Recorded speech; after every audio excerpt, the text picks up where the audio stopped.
तुरंत आज हम लोग फ्लूइड मैकेनिक्स के 3 बड़े इंपॉर्टेंट कॉन्सेप्ट्स पढ़ेंगे। तो कॉन्सेप्ट कौन से हैं? Viscosity, viscous drag and terminal velocity. इन तीनों को आज हम डिटेल से देखेंगे। तो पहला आ जाता है विस्कोसिटी। विस्कोसिटी को हम लोग उर्दू में कहते हैं गाढ़ापन।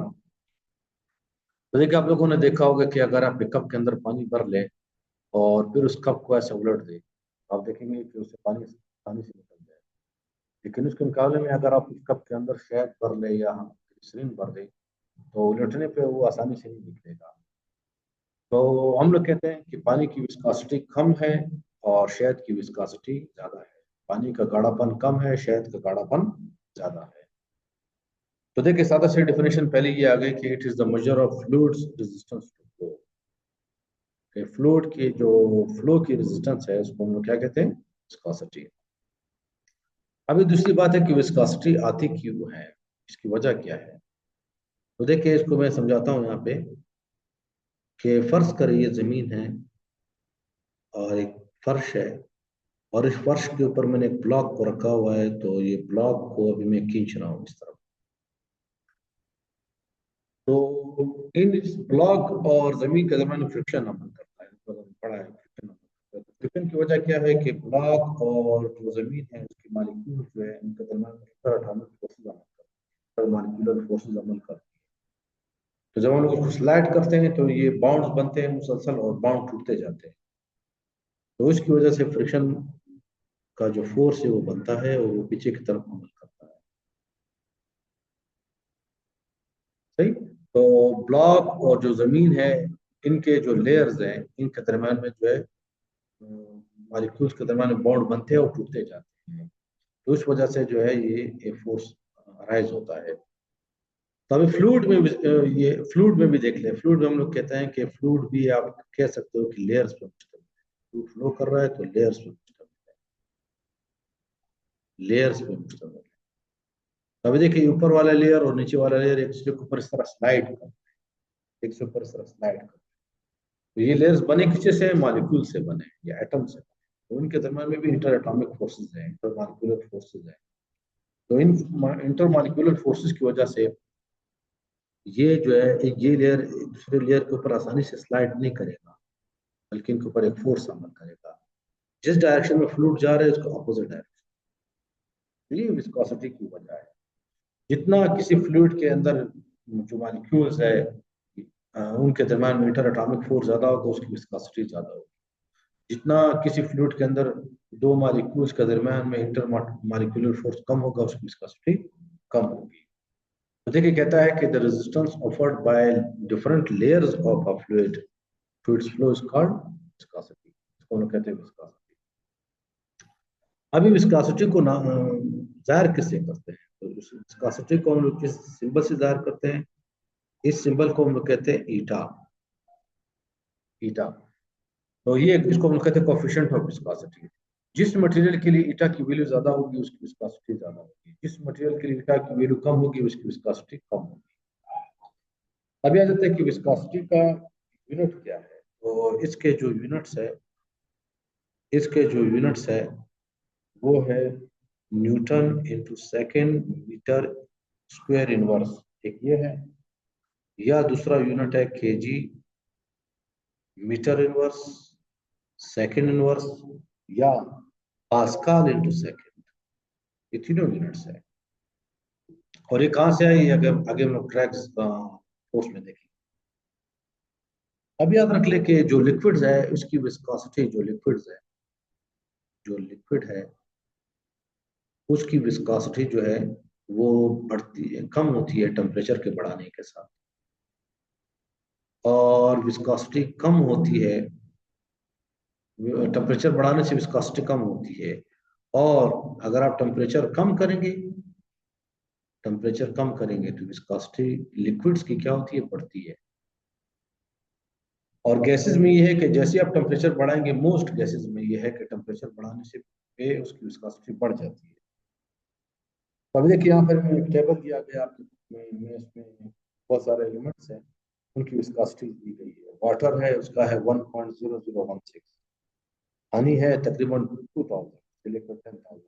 ग्लिसरीन है 1410, मर्करी है 1.55। तो विस्कोसिटी डिफरेंट मटेरियल्स के लिए क्या होती है, डिफरेंट होती है। तो विस्कोसिटी को हम लोग एक और तरीके से भी कह सकते हैं कि जब दो लेयर्स किसी फ्लूइड के एक दूसरे के ऊपर स्लाइड करते हैं तो उनके दरम्यान में जो फ्रिक्शन है इसी को भी हम लोग विस्कोसिटी कह सकते हैं। अभी नेक्स्ट टॉपिक पे आते हैं, विस्कस ड्रैग या ड्रैग फोर्स। तो देखिए, आप लोगों ने नोटिस किया होगा कि जब आप गाड़ी में जा रहे हैं और आप गाड़ी की विंडो से हाथ बाहर निकालते हैं इस तरह, तो अगर गाड़ी इस तरफ जा रही है तो आप लोगों ने देखा होगा कि आपके हाथ के ऊपर एक फोर्स पीछे की तरफ लगता है। तो ये फोर्स क्यों लगता है, क्योंकि आप फ्लूइड में मूव कर रहे हैं, आपका हाथ फ्लूइड में मूव कर रहा है। इस केस में फ्लूइड क्या है, एयर है। एयर के मॉलिक्यूल आपके हाथ से टकरा रहे हैं, तो उसकी वजह से पीछे की तरफ एक फोर्स लगता है। क्या लगता है, फोर्स लगता है। एक और चीज आप लोगों ने देखी होगी कि अगर आप जमीन पे चल रहे हैं तो आप आसानी से चल सकते हैं, लेकिन अगर आप पानी में हरकत करने की कोशिश करेंगे तो आपको मुश्किल पेश आएगी। तो ये किसी भी फ्लूइड के अंदर जब आप मूव कर रहे हैं तो आपकी मोशन की ऑपोजिट डायरेक्शन में जो फोर्स लगता है उसको हम लोग कहते हैं विस्कस ड्रैग या ड्रैग फोर्स। तो देखिए लिखा हुआ है, retarding force resistance experience by an object moving through a fluid is called viscous drag या ड्रैग फोर्स। तो अभी सवाल ये पैदा होता है कि ड्रैग फोर्स किन किन चीजों पर डिपेंड करता है। तो जो ड्रैग फोर्स है वो डिपेंड करता है, पहली बात है कि ऑब्जेक्ट के साइज पे, दूसरी बात है कि ऑब्जेक्ट के शेप पे, और तीसरी बात है ओरिएंटेशन पे। तीसरी बात है डिपेंड करता है ओरिएंटेशन पे, कि ऑब्जेक्ट को आप लोगों ने किस तरह घुमाया है। तो देखिए, अगर मैं हाथ को ऐसे करूं, मूव करूं पानी के अंदर, तो मुझे एयर रेजिस्टेंस या जो ड्रैग फोर्स है वो ज्यादा महसूस होगा, लेकिन अगर हाथ को मैं ऐसे करूं तो कम। सही। साइज पे डिपेंड करता है, तो साइज भी बड़ा आसान है। अगर आप फर्ज करें मैं एक छोटा कप ले लूं, उसको पानी में मूव करूं, और या दूसरी मरतबा में जग ले लूं, तो जग का साइज ज्यादा है। जग का साइज क्या है, ज्यादा है बनिस्बत एक कप के। तो जग के केस में मुझे ज्यादा एयर रेजिस्टेंस या फ्लूइड रेजिस्टेंस या विस्कस ड्रैग का सामना करना पड़ेगा। और जो दरम्यान में मैंने लिखा है शेप, ये बड़ा इंटरेस्टिंग है, शेप पे डिपेंड करता है। तो देखिए, फर्ज करें कार जा रही है, ये मैंने कार बनाई है, सिंपल कार है, और इसका जो शेप, ये जो साइज है इतना है, यहाँ से आता है साइज इतना है। लेकिन इस केस में याद रख ली, इसके ऊपर एयर रेजिस्टेंस ज्यादा होगी, जो विस्कस ड्रैग है वो ज्यादा होगा अगर ये गाड़ी इस तरफ जा रही है। लेकिन अगर इस गाड़ी का शेप में कुछ इस तरह से बना,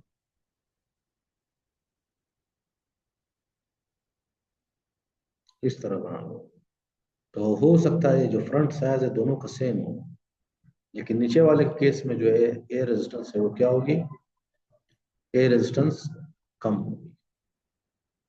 तो शेप पे भी डिपेंड करता है। आप लोगों ने देखा होगा कि मछलियां जो है वो शेप की होती है, मछलियां इस शेप की होती है, मछलियां इस शेप की होती है, इस शेप की होती है। तो इस शेप में फायदा क्या है, कि इस शेप का फायदा ये है कि इसमें एयर रेजिस्टेंस जो विस्कस ड्रैग है वो कम हो जाता है, ये आसानी से फ्लो कर सकती है उसमें। आप लोगों ने ट्रेन के देखे होंगे, मॉडर्न जो ट्रेन होते हैं, उनके जो आगे फ्रंट होता है ये ऐसे नुकीला टाइप का होता है, नोकदार टाइप का होता है, ताकि एयर रेजिस्टेंस को कम कर सके। अब याद रख ले, आप इमेजिन कर ले कि अगर शिप्स जो फिश है वो इस तरह की होती तो क्या होता, अगर फिश इस तरह की होती तो क्या होता। अगर अगर नेचर ने जो है फिश इस तरह के बनाए होते तो फिश को मूवमेंट में बहुत मुश्किल पेश आती पानी में। तो तीन बातें हैं कि जिस पे एयर ड्रैग फोर्स अमल करता है, साइज पे, शेप पे और ओरिएंटेशन पे। अभी आ जाते हैं कि जो ड्रैग फोर्स है हम लोग मालूम किस तरह करते हैं। तो ड्रैग फोर्स के लिए आ जाते हैं स्टोक्स लॉ पे। किसी भी स्फेरिकल ऑब्जेक्ट के लिए पहली मर्तबा स्टोक्स ने ड्रैग फोर्स मालूम किया था। किसने मालूम किया था, स्टोक्स ने। तो उसको कहते हैं स्टोक्स लॉ। क्या कहते हैं इसको, स्टोक्स लॉ। तो स्टोक्स ये कहता है कि फर्ज करें ये एक स्फेरिकल ऑब्जेक्ट है, और उसका रेडियस कितना है, आर है, और ये फर्ज करें किसी फ्लूइड के अंदर जा रहा है। आप इस तरह समझ लीजिए जैसे एक छोटा सा चरा है, उसको मैंने पानी के अंदर फेंक दिया, तो ये नीचे जा रहा है लेकिन उसके ऊपर ड्रैग फोर्स ऊपर की तरफ अमल कर रहा है। ये मूव नीचे कर रहा है लेकिन ड्रैग फोर्स ऊपर अमल कर रहा है। तो देखिए स्टोक्स कहता है कि इसके ऊपर जो ड्रैग फोर्स अमल करेगा, एफ डी, ड्रैग फोर्स, वो डायरेक्टली प्रोपोर्शनल होगा इसके रेडियस के, डायरेक्टली प्रोपोर्शनल होगा इसके रेडियस के। जितना इसका रेडियस ज्यादा होगा तो ड्रैग फोर्स ज्यादा होगा।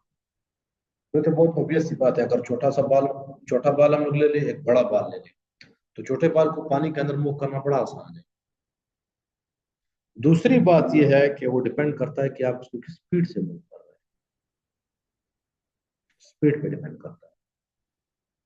ठीक है, तो देखिए सिंपल सी बात है, अगर आप गाड़ी में बैठे हुए हैं और गाड़ी आहिस्ता चल रही है और आप लोगों ने खिड़की से हाथ निकाली हुए हैं, तो इस केस में जो पीछे की तरफ फोर्स लग रहा है वो कम लग रहा है, महसूस किया होगा आपने। लेकिन गाड़ी की रफ्तार जैसी ही बढ़ती जाती है तो पीछे की तरफ जो फोर्स है वो बढ़ता जाता है। दूसरी बात है कि स्पीड पे या वेलोसिटी पे डिपेंड करता है। तीसरी बात यह है कि ड्रैग फोर्स डिपेंड करता है विस्कोसिटी ऑफ फ्लूइड पे, गाढ़ेपन पे फ्लूइड के। तो देखिए अगर इस बाल को मैंने इस कंटेनर के अंदर छोड़ दिया और इस कंटेनर में पहले मैंने मरतबा मैंने पानी भरा हुआ था, तो आप लोग देखेंगे ये आसानी से नीचे पहुंच जाएगा, बहुत कम टाइम में पहुंच जाएगा। लेकिन अगर इसको खाली करके मैं शहद से भर दूं उसको और इस बाल को उसमें छोड़ दूं, तो आप देखेंगे ये बाल जो है नीचे पहुंचने में ज्यादा टाइम लगेगा। तो इसका मतलब है जो ड्रैग फोर्स है शहद के केस में ज्यादा है, पानी के केस में कम है। तो तीन चीजों पर डिपेंड कर रहा है। तो अगर इन तीनों रिजल्ट्स को मैं कंबाइन कर लूं तो मैं कह सकता हूँ कि F B is directly proportional to R V eta, R V eta. या अगर मैं प्रोपोर्शनलिटी साइन हटाऊं, कांस्टेंट लिखूं, तो एक्सपेरिमेंटली देखा गया है कि वो कांस्टेंट 6 पाई आता है। तो ये मेरे पास आ जाएगा 6 pi R V eta, 6 pi R V eta. तो ये ड्रैग फोर्स का फार्मूला आ गया। पहली मरतबा किसने पेश किया था, स्टोक्स ने पेश किया था। लेकिन याद रखिए सिर्फ स्पेरिकल ऑब्जेक्ट्स के लिए, किसके लिए, स्पेरिकल ऑब्जेक्ट्स के लिए। तो अभी नेक्स्ट चलते हैं कि टर्मिनल वेलोसिटी क्या है।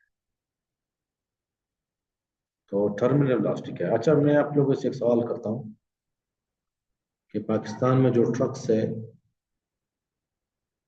उनके आप लोगों ने देखा होगा कि आगे का जो हुड है उसको इस तरह बनाते हैं, इस तरह बनाते हैं। तो इस तरह बनाने में क्या नुकसान है, अगर हम लोग उसको इस तरह बना ले तो क्या फायदा होगा।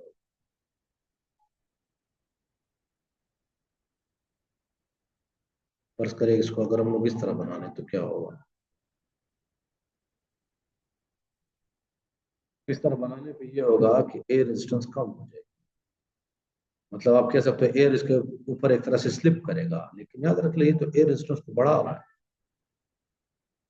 एयर रेजिस्टेंस को क्या कर रहा है, बढ़ा रहा है। तो जब एयर रेजिस्टेंस बढ़ेगा तो इसका मतलब है आपका फ्यूल कंजम्पशन बढ़ जाएगा, लेकिन इस केस में आपका फ्यूल कंजम्पशन क्या होगा, कम। याद रख लीजिए जो कार मैन्युफैक्चरर्स है वो इस बात का बहुत ख्याल करते हैं, इस बात पे बहुत गौर करते हैं कि कार का शेप कुछ इस तरह से बना ले कि उसके ऊपर जो एयर रेजिस्टेंस है या एयर ड्रैग है या विस्कस ड्रैग है वो कम से कम। क्योंकि अगर विस्कस ड्रैग या ड्रैग फोर्स ज्यादा होगा तो उससे जो फ्यूल कंजम्पशन है वो बढ़ जाएगी, फ्यूल कंजम्पशन बढ़ जाएगी। आप लोगों ने देखा होगा जो मॉडर्न ट्रेन है उसके शेप इस तरह नुकीले बनाए जाते हैं। तो देखिए फर्स्ट करें कैबिन है और ये इसका इंजन है, तो आप लोगों ने देखा होगा उसको इस तरह नुकीला बनाया जाता है। तो इसके पीछे क्या लॉजिक है, इसके पीछे लॉजिक ये है कि हम लोग एयर रेजिस्टेंस को कम करना चाहते हैं। अभी आ जाते हैं टर्मिनल वेलोसिटी। किस पे आ जाते हैं, टर्मिनल वेलोसिटी पे। तो टर्मिनल वेलोसिटी क्या है, तो देखिए फर्ज करिए जमीन है और ये बादल है। बादल है, बहुत ऊपर बादल है और ये नीचे जमीन है। अभी फर्ज करें बादलों से कतरा अलहदा हो गया, और जैसे ही कतरा अलहदा हुआ उसकी वेलोसिटी क्या थी, जीरो थी, क्योंकि अभी अभी अलहदा हो गया तो वेलोसिटी जीरो है। लेकिन जैसे ही अलहदा हो गया इसके ऊपर ग्रेविटेशनल फोर्स तो अमल कर रहा है, ग्रेविटेशनल फोर्स को अमल कर रहा है। तो फर्ज कर इस ग्रेविटेशनल फोर्स को मैं कहता हूं कि वो है 10 न्यूटन। कितना है, 10 न्यूटन। ये लाजमी नहीं कि 10 न्यूटन हो, 10 न्यूटन बहुत बड़ी फोर्स है, मैं सिर्फ समझाने के लिए कह रहा हूँ। तो अभी देखिए होगा क्या कि जब इसके ऊपर 10 न्यूटन फोर्स लगेगा तो ये एक्सलरेट होगा। तो जब ये कतरा नीचे आएगा तो फोर्स फर्ज करे 10 न्यूटन ही लग रहा है नीचे तक, लेकिन इसकी रफ्तार बढ़ जाएगी, तो इसकी रफ्तार हो गई 2 मीटर पर सेकेंड। 2 मीटर पर सेकेंड इसकी रफ्तार बढ़ते बढ़ते बढ़ते कितनी हो गई, 2 हो गई। लेकिन जब इसकी रफ्तार बढ़ गई तो एयर रेजिस्टेंस भी अमल करेगा। हम लोगों ने पढ़ा था कि जब भी कोई ऑब्जेक्ट फ्लूइड के अंदर मूव करता है तो उसके ऊपर एयर ड्रैग अमल करता है, ड्रैग फोर्स अमल करता है। और ड्रैग फोर्स डिपेंड करता है कि उसकी वेलोसिटी कितनी है, जितनी वेलोसिटी ज्यादा होगी ड्रैग फोर्स ज्यादा होगा। तो अभी ड्रैग फोर्स ऊपर की तरफ अमल करेगा, तो फर्स्ट करें ड्रैग फोर्स हो जाता है 3 न्यूटन। पहले जीरो था, जीरो से बढ़ते बढ़ते क्या हो गया, 3 न्यूटन। तो अभी देखिए ये रुकेगा नहीं, ये चलता रहेगा, क्योंकि नीचे फोर्स ज्यादा है ऊपर कम है, उसके ऊपर नेट फोर्स अभी भी 7 न्यूटन है। तो नीचे की तरफ फोर्स तो वही 10 न्यूटन है। इसकी रफ्तार मजीद बढ़ेगी तो फर्स्ट करें रफ्तार हो गई 4 मीटर पर सेकेंड। रफ्तार बढ़ते 2 से क्या हो गई, 4, लेकिन इस दौरान ड्रैग फोर्स भी बढ़ेगा, तो ड्रैग फोर्स एक वक्त आएगा कि ड्रैग फोर्स बढ़ते बढ़ते ये भी क्या हो जाएगा, 10 मीटर। जब ये दोनों फोर्स बराबर हो गए उसके बाद क्या होगा, उसके बाद ये होगा इसकी रफ्तार मजीद नहीं बढ़ेगी। नीचे की तरफ फोर्स 10 न्यूटन, ऊपर की तरफ फोर्स 10 न्यूटन, ऊपर की तरफ भी फोर्स 10 न्यूटन, और इसकी स्पीड क्या रहेगी, 4 मीटर पर सेकेंड। क्योंकि देख फोर्सेस ने तो कैंसिल कर दिया, लेकिन इनर्शिया की वजह से चलता रहेगा। तो अभी देखिए इस पॉइंट के बाद इसकी वेलोसिटी क्या हो गई, कांस्टेंट। और इस कांस्टेंट वेलोसिटी को हम लोग क्या कहते हैं, टर्मिनल वेलोसिटी। क्या कहते हैं, टर्मिनल वेलोसिटी। तो देखिए the maximum constant velocity acquired by a free falling object in a viscous medium is called terminal velocity. और ये चीज आप लोगों ने गाड़ियों में भी देखी होगी। तो देखिए फर्ज करें ये गाड़ी जा रही है, इसकी इनिशियल वेलोसिटी 0 है, इंजन ने फोर्स लगाना शुरू कर दिया, फर्ज करें 100 न्यूटन आगे की तरफ, ठीक है। एक्सेलेरेटर पे आप लोगों ने पावर रख दिया। अभी इसकी रफ्तार बढ़ेगी, तो दरम्यान में मैं कहता हूँ कि इसकी रफ्तार हो गई, बढ़ते बढ़ते इसकी रफ्तार हो गई 4 मीटर पर सेकेंड। 4 मीटर पर सेकेंड। तो क्या 4 मीटर पर सेकेंड पे एयर रेजिस्टेंस अमल नहीं करेगा, बिल्कुल करेगा। तो आगे की तरफ फोर्स फर्ज करें कांस्टेंट है 100 न्यूटन, तो पीछे की तरफ फोर्स अमल करेगा। ये फोर्स बढ़ते बढ़ता जाएगा, जीरो से बढ़ता जाएगा, क्योंकि वेलोसिटी बढ़ रही है तो फोर्स भी बढ़ता जाएगा। तो फर्ज करें ये हो जाता है 400 न्यूटन, 400 न्यूटन। लेकिन अभी भी रफ्तार मजीद बढ़ेगी, क्योंकि आगे वाले फोर्स ज्यादा है, पीछे वाला फोर्स कम है। सॉरी 400 में 40 कर।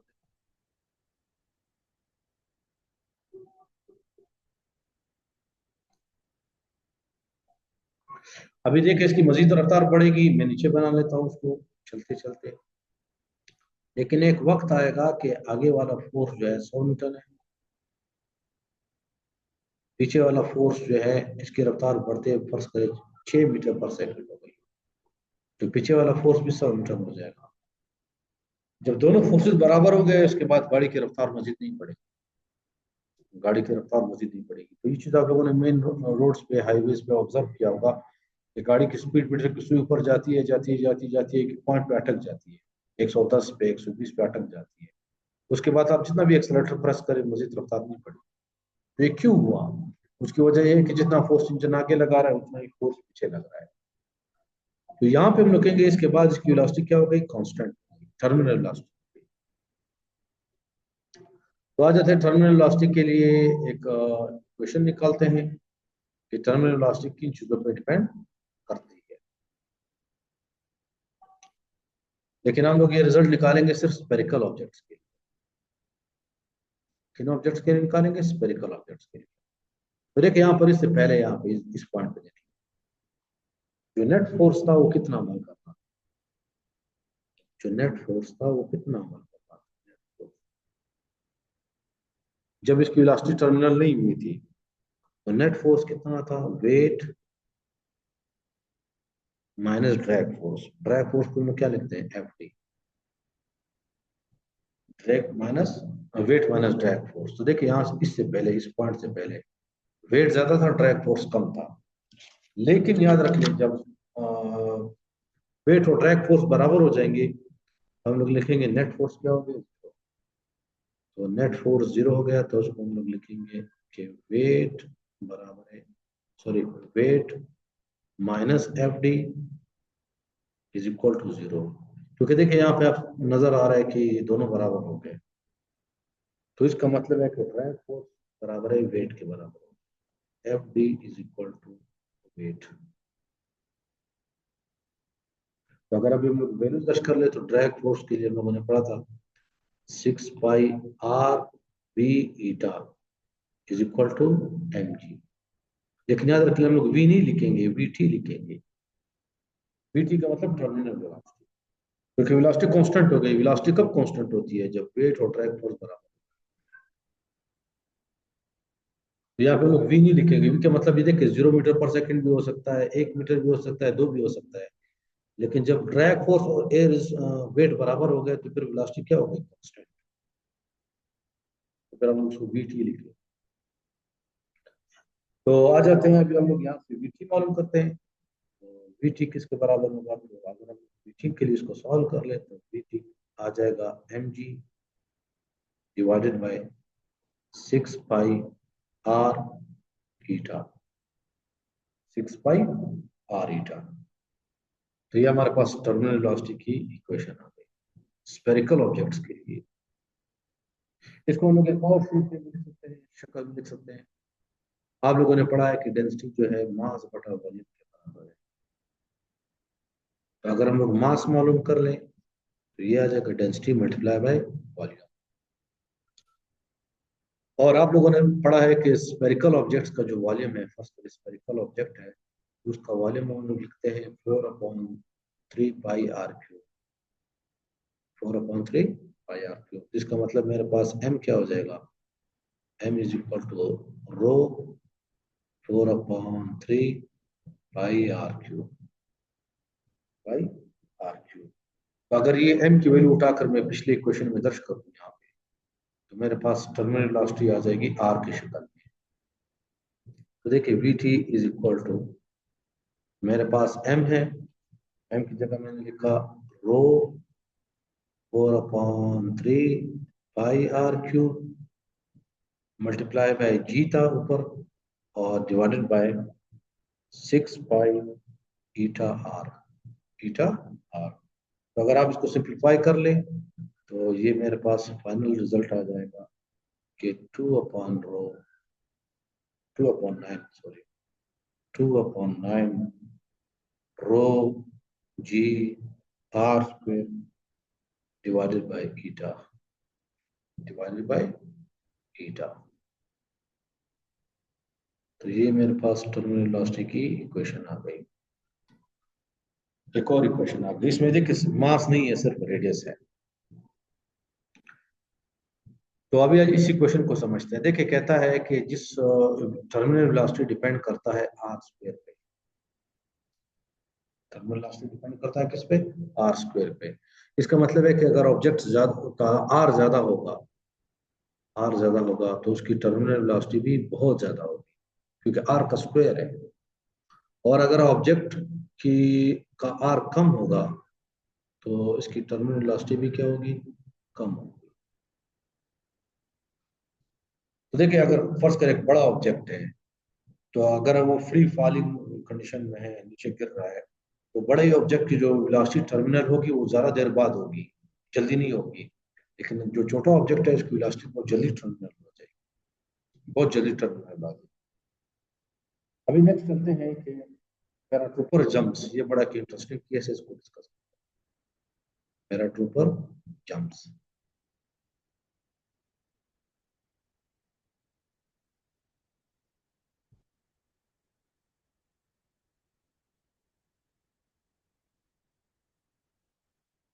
यहाँ पे मैंने एक इमेज डाउनलोड की है, उसको देख लेते हैं। देखिए ये पैराट्रूपर आप लोगों ने देखे होंगे, जहाज से छलांग लगाते हैं,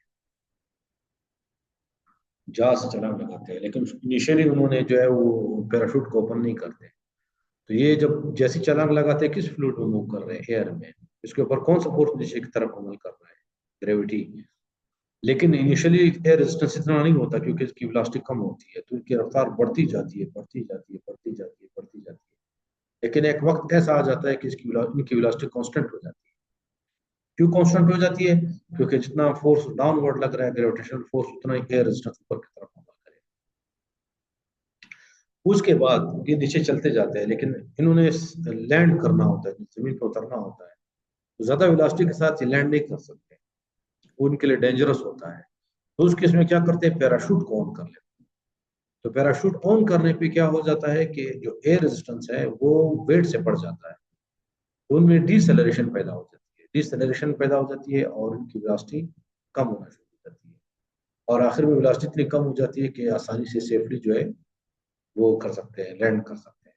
तो देखिए, ये पहले मैं केस बता देता हूँ। ये फर्स्ट करे पैराट्रूपर है, ये मैं कहता हूँ कि पैराट्रूपर है, ये पैराट्रूपर है। इनिशियली क्या था कि mg ज्यादा था, लेकिन ड्रैग फोर्स कम था। बाद में क्या हुआ? काफी टाइम गुजरने के बाद जितना mg है उतना ही ड्रैग फोर्स हो गया, उतना ही ड्रैग फोर्स हो गया। जब दोनों फोर्सेस बराबर हो गए तो वेलोसिटी क्या हो गई? टर्मिनल कांस्टेंट हो गई।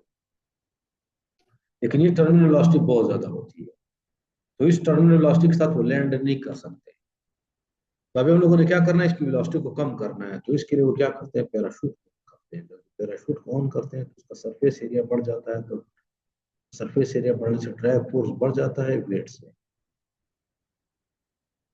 तो उनकी वेलोसिटी कम होना शुरू हो जाती है, क्योंकि देखा अभी फोर्स ऊपर की तरफ ज्यादा है, नीचे कम है, तो डिसेलरेशन पैदा होगी और उनकी वेलोसिटी कम हो जाएगी। तो देखिए, फर्स्ट करें टर्मिनल वेलोसिटी इनकी थी, फर्स्ट करें मैं कहता हूँ 12 मीटर पर सेकंड। तो जब पैराशूट ऑन करेंगे तो इनकी वेलोसिटी कम होती जाएगी, और कुछ टाइम के बाद ये वेलोसिटी जो है कम होते ये फर्ज करें आ गई 5 मीटर पर सेकंड पे। कितने पे आ गई? 5 मीटर पर सेकंड पे। और उसके बाद दोबारा ड्रैग फोर्स और ग्रेविटी जो है बराबर हो जाएंगे, तो इस वेलोसिटी पे वो आसानी से लैंड कर सके। तो देखिए, दोबारा इस सूरत को बयान कर देता हूँ। जैसे उसने छलांग लगाई, ग्रेविटेशनल फोर्स ज्यादा था, एयर ड्रैग कम था, तो उसकी उनकी वेलोसिटी बढ़ती गई, बढ़ती गई, बढ़ती गई, और एक वक्त आ गया कि वेलोसिटी कांस्टेंट होगी। लेकिन वेलोसिटी ज्यादा थी, लेकिन कांस्टेंट होगी। और ये कांस्टेंट किस वजह से हुई? क्योंकि जितना नीचे की तरफ ग्रेविटेशनल फोर्स है, उतना ही एयर ड्रैग है। तो यहाँ पे मैंने एक फर्जी ली है कि वो वेलोसिटी फर्स्ट करे 12 मीटर पर सेकंड, और 12 मीटर पर सेकंड से वो लैंड नहीं कर सकते, बहुत ज्यादा है। तो उन्होंने वेलोसिटी को कम करना है, तो उसके लिए वो क्या करते हैं? पैराशूट फॉर्म करते हैं। पैराशूट फॉर्म करने पे एयर रेजिस्टेंस बढ़ जाता है वेट से। जब एयर रेजिस्टेंस बढ़ जाता है वेट से, तो इसमें क्या, उनमें उनमें पैराट्रूपर में डिसेलरेशन पैदा होता है। डिसेलरेशन का मतलब वेलोसिटी कम होना। तो वेलोसिटी कम होते फिर एक वक्त आता है कि दोबारा ड्रैग फोर्स और वेट बराबर हो जाते हैं, लेकिन वेलोसिटी कम हो जाती है। और जब वेलोसिटी कम हो जाती है, तो इस कम वेलोसिटी पे वो आसानी से लैंड कर सकते हैं। अभी आप फर्ज करें कि देखिए, पैराट्रूपर ने छलांग लगाई और पैराशूट ओपन नहीं हुआ, तो क्या होगा? अगर पैराशूट ओपन नहीं हुआ किसी नुक्स की वजह से, फॉल्ट की वजह से, तो उसको इस वेलोसिटी से लैंड करना पड़ेगा, और उस वेलोसिटी से शायद वो लैंड ना कर सके और उनकी डेथ हो जाए। तो अभी देखिए, यहाँ पे मैंने ग्राफ लिया हुआ है, आपके बुक्स में दिया गया है, ये एक ग्राफ है, इसमें मैं जगह पर फेस कर लेता हूँ।